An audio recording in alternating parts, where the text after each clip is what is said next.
UFO no Plural está de volta, hoje destacando a trajetória de Dona Cora Pavan Caparelli, musicista e educadora. Dona Cora, no bloco anterior, falávamos de algumas das suas ações, são muitas, o nosso tempo é curto, não dá para contar tudo, mas você destacou uma coisa ruim, a inveja, que talvez você fosse perseguida exatamente por ter ser visionária, enfim, né? Do seu tempo para cá, porque a gente fala de um tempo longe. Daquele tempo para cá, mudou muita coisa? A inveja piorou ou melhorou? Eu acredito que a inveja tenha piorado, mas eu aprendi também a ignorar completamente a inveja e eu tenho trabalhado o meu íntimo, o meu pensamento em não valorizar absolutamente nada negativo na minha vida, não querer mal a ninguém, não ter nenhum compromisso com essas ideias que poderiam me contrariar, me prejudicar. Eu quero fazer o trabalho que me for dado realizar com prazer, tentando continuar a servir a comunidade uberlandense sem pensar em nenhuma revanche. Esse é meu foco e eu vou embora, né? No sem, mundo dos negócios, sem revanche, Dona Cora. Sem revanche nenhuma. No mundo dos negócios chamam isso de sabedoria das águas. Você encontra o problema, contorna e vai embora. Nara, você que fez um trabalho investigativo e de produção sobre a vida da Dona Cora, você percebeu isso em algumas das suas entrevistas? É uma coisa que fica clara? Percebi muito, mas assim, nas entrevistas, nas pesquisas, assim, além do roteiro da direção que eu fiz, a Berta Ruscaia fez um trabalho de pesquisa muito bacana, né? Até durante, eu ia pedindo para ela, porque como eu fiz as entrevistas com a Dona Cora, para ela pegar algumas coisas com antecedência para a gente não tirar aquele frescor da novidade na hora de filmar. Sim. Né? Mas eu fiquei assustada com algumas coisas que eu não sabia que acontecia. Por exemplo, uma pessoa que é tão ativa, que está trabalhando em prol do bem comum. Que se entrega de uma forma tão absoluta. Porque a Dona Cora, ela fez N doações, de tempo, de capital, de livro, de sabedoria, de de tudo. Né? A primeira biblioteca da UFO foi a Dona Cora que doou, né? Instrumentos musicais, enfim, várias coisas. Inclusive, eu não coloquei no documentário, porque a gente teve que cortar muita coisa.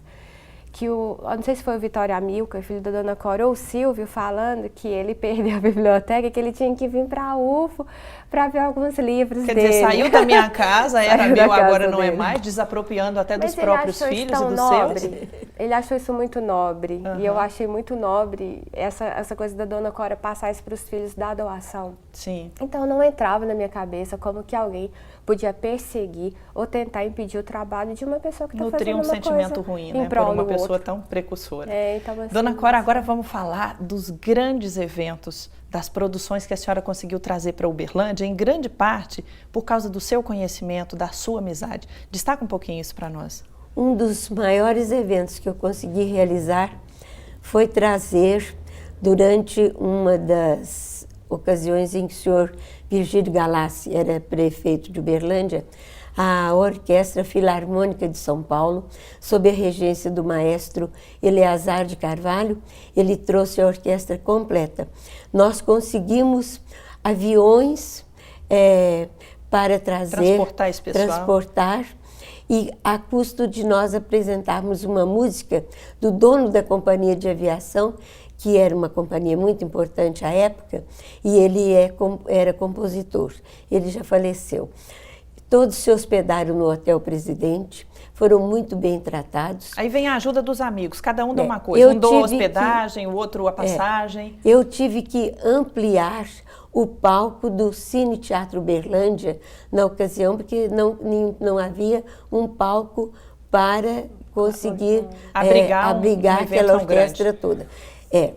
Então, o Cajubá Country Club estava fazendo umas provas de cimento para fazer uma piscina lá.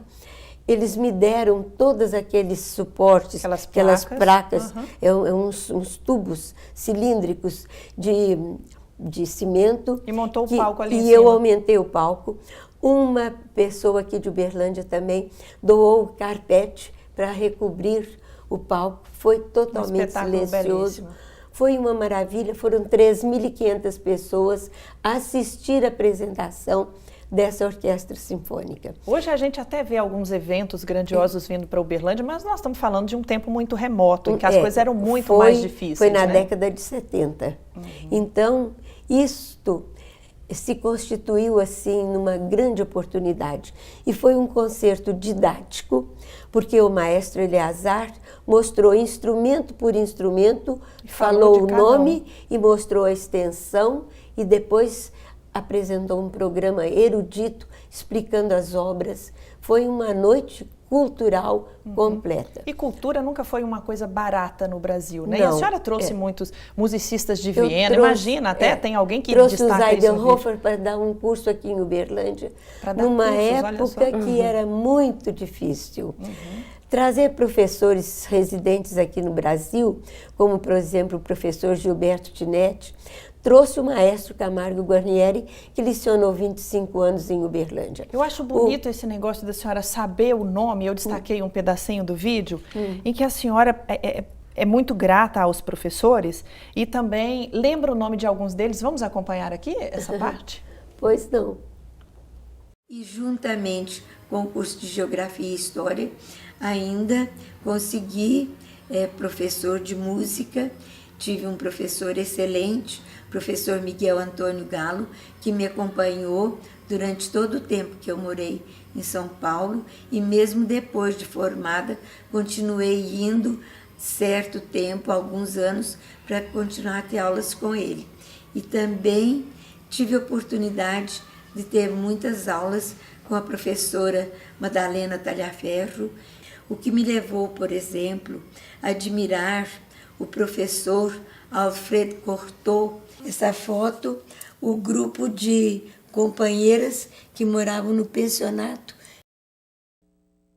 Bonito, né? A senhora lembrando o nome de vários deles, são tantos, né, dona Cora? Eu gostaria, se for possível, destacar o nome do professor Nathan Schwartzman, que também lecionou violino aqui em Uberlândia e começou a fazer a mudança da concepção de como tocar violino aqui na nossa cidade.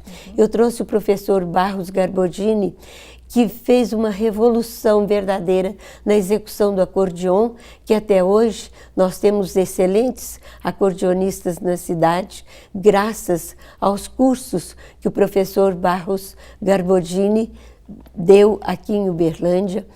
Eu trouxe muita gente que corroborou enormemente com a modificação do trabalho musical aqui na cidade. E a senhora não tinha um conceito engessado? Tem uma parte do depoimento, um depoimento no documentário que nós destacamos e que alguém fala do quanto a senhora era aberta para essas novidades. Vamos acompanhar aqui.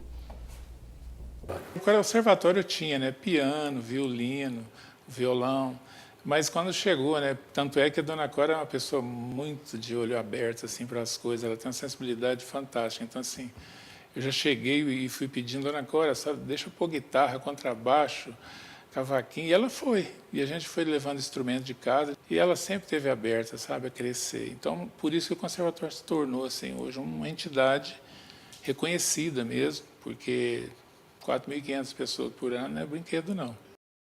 Tá aí o depoimento do maestro falando dessa sua abertura para as novidades, né? Se o nosso tempo der, eu fui ao Rio de Janeiro assistir um concerto para orquestra sinfônica e violão, executado o violão pelo maestro Turíbio Santos, para eu levar o programa e comprovar na diretoria do ensino médio superior da Secretaria de Educação em Belo Horizonte que o violão podia ser um instrumento erudito, porque o chefe do serviço lá em Belo Horizonte me dizia, violão é instrumento de botequim. Eu falava, não, pode ser de botequim, pode ser da boate, pode ser do que for, mas também tem um repertório erudito e se for para se ensinar apenas música erudita nos conservatórios mineiros, há um programa enorme a ser executado. E eu consegui que todos os conservatórios mineiros estaduais passassem a lecionar, ensinar regularmente, com autorização da Secretaria de Educação, os cursos de violão, depois de acordeon, desses instrumentos que havia uma barreira contra eles em Minas Gerais. Havia barreira também contra os profissionais da época, e nós temos um depoimento que trata disso, até com um termo pejorativo, ele era chamado de malandro. Por favor, é só acompanhar aqui. Quando eu saí com o violão nas costas, lá em Tuiutaba, muitos brincavam. Brincadeira para dizer que músico era uma pessoa à toa, vivia de boa, não fazia mais nada. Música não era profissão. E já da minha época para cá, depois de um certo tempo, eu vim dar aulas no conservatório e o músico, como nós, tivemos a oportunidade de trabalhar ensinando aquilo que a gente aprendeu. Já não era mais um malandro, entre aspas, era já um profissional pronto para poder ensinar também, participar da comunidade como um profissional regulamentado. Tá aí, né, dona Cora, o reconhecimento dele. Agora, já que ele fala nessa questão de formar novas pessoas, dona Cora, acreditar sempre foi o seu forte, mas nós vivemos num país em que a descrença e que a desconfiança é muito grande. Para pais e educadores, qual que é a lição para ajudar a formar melhor os cidadãos do futuro, os cidadãos do futuro? Eu acredito que é colocar as crianças cedo na escola e dar bons exemplos. E pela formação que eu recebi dos meus pais, eu acho que se nós tivermos uma orientação religiosa também na nossa vida, a presença de Deus na nossa vida é importantíssima.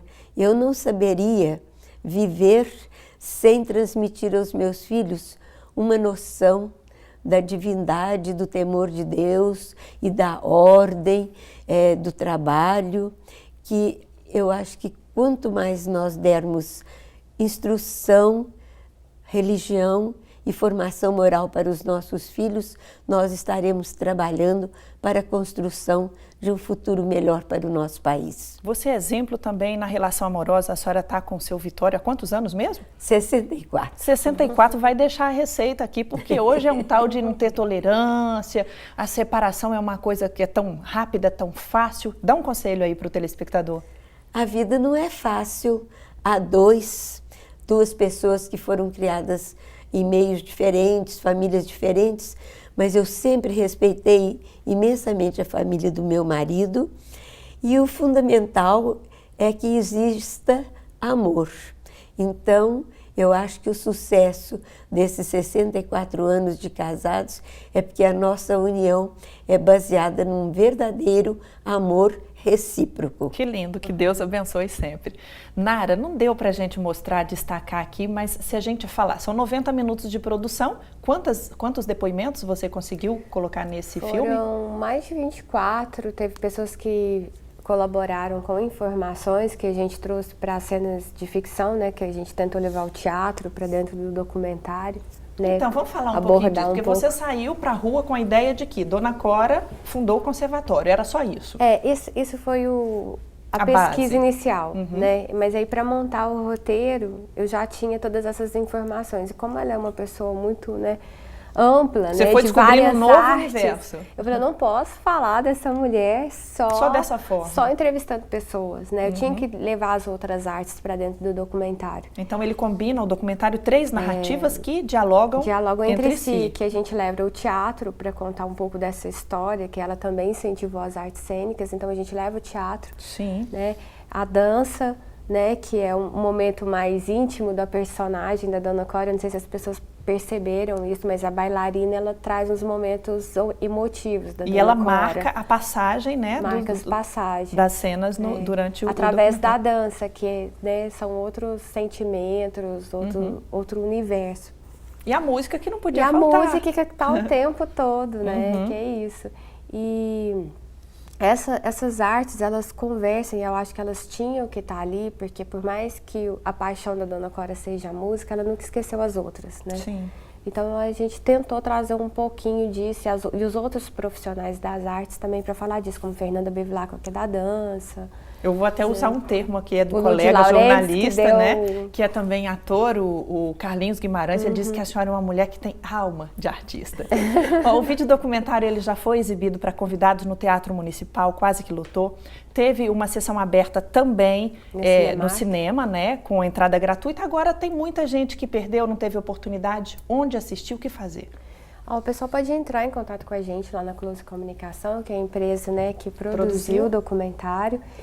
E nós, assim, da Close, o Celso Machado, o Diego, todas as pessoas envolvidas, o que a gente mais quer é que mais pessoas assistam. Então as E a escolas, gente quem está pode nos assistindo agora, né? a gente pode providenciar exibições, é só agendar para a gente se programar. Então. E eu queria aproveitar, Fri, né, eu sei que o tempo é curto, para agradecer todos os profissionais que participaram, as pessoas que colaboraram com a gente com incentivo, com apoio, empresas, porque foi A gente sabe o um quanto documentário isso é importante. grande, por Sim. mais que ele tenha sido aprovado pela Lei Estadual de Incentivo à Cultura e municipal, é caro você fazer um produto audiovisual, então a gente contou com o apoio de muita gente, assim, não dá para falar o nome de todo mundo aqui, e também, assim, de pessoas que doaram, como Carlinhos Guimarães, que aceitou o convite de trabalhar no documentário. Sim, ele fez o papel do pai, né? Bertani, ele fez um trabalho fantástico, às vezes incomoda a gente se ver no vídeo, aquilo é meio assim, mas eu acho que ele fez um trabalho fantástico, né, Dona Cora? Está registrado, Muito então, aqui os bacana. agradecimentos E e a estender gente a todo compreende. mundo, inclusive a vocês que estão dando esse espaço para a gente poder falar Para um nós pouquinho é desse uma trabalho. honra. Eu quero, antes ainda de encerrar, deixar o telefone da Close 32368133, né? Então, repetindo, 32368133, a produção está acreditando, o telespectador, as escolas, as instituições formadas que queiram agendar a exibição, é só ligar. Foi muito bom conversar com vocês, o tempo hoje não passou, ele voou. Eu queria só dizer uma palavra. Sim. Muito obrigada a vocês, a Nara, a Close, a todos e a comunidade uberlandense que está recebendo também esse documentário. E dar parabéns a Nara, ao Celso Machado, agradecer a todos, a Algar, ao Instituto Alair Martins, todas as outras pessoas não mencionadas que participaram, né? Muito obrigada a todos. Nós é que E agradecemos. especialmente a TV Universitária também, que está sempre no meu coração. Nós é que Muito agradecemos. obrigada. A humildade da senhora, eu tenho certeza, é na mesma proporção que os uberlandenses têm admiração para a senhora. Muito obrigada, foi bom falar com vocês. Obrigada. Termina agora mais uma edição do programa UFO no Plural. Lembrando, se você quiser rever este programa, ele será reexibido no sábado, às 2h aqui pela TV Universitária. A partir de amanhã ele estará disponível também no portal da UFO. Clica lá, comunica.ufo.br. Nosso próximo encontro é na semana que vem. Um abraço para você e até lá.